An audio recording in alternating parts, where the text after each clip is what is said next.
Dagoeneko denok dakigu geure kamerarekin grabatzen ditugun irudiak interneten eskegi ditzakegula Euskaltube, YouTube eta horrelako webguneetan. Baina bal zenekien kamerarekin hartzen ari zaren hori zuzenean ikus daitekela sarean?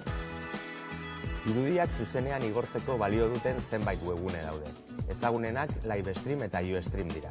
Lehendabizi erabiltzaile gisa eman behar duzu izena. Gero, nahikoa da kamera ordenagailura konektatzea eta botoi bat sakatzea. Irudiak webgune horietan erakusteaz gainera, zeure web edo blogean txerta ditzakezu, edo sare sozialetan partekatu.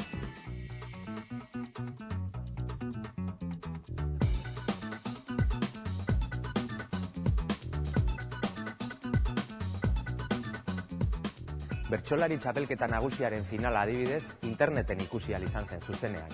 Zenbait irratik, hala nola Radio Zazpi Bizkaiak eta Salamankako Unibertsitateko irratiak, programa batzuen estudioko irudiak jartzen dituzte ikusgai. Beste hainbat adibide ere badaude, prentsaurrekoak, mahai inguruak, hitzaldiak.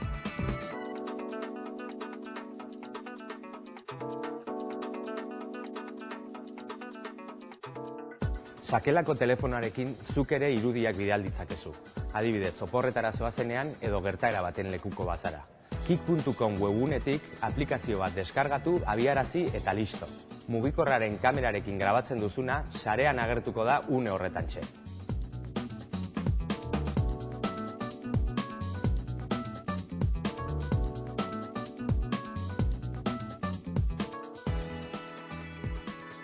Ohiko telebistek dituzten azpiegitura konplexurik gabe, edonork izan dezake bere zuzeneko telebista.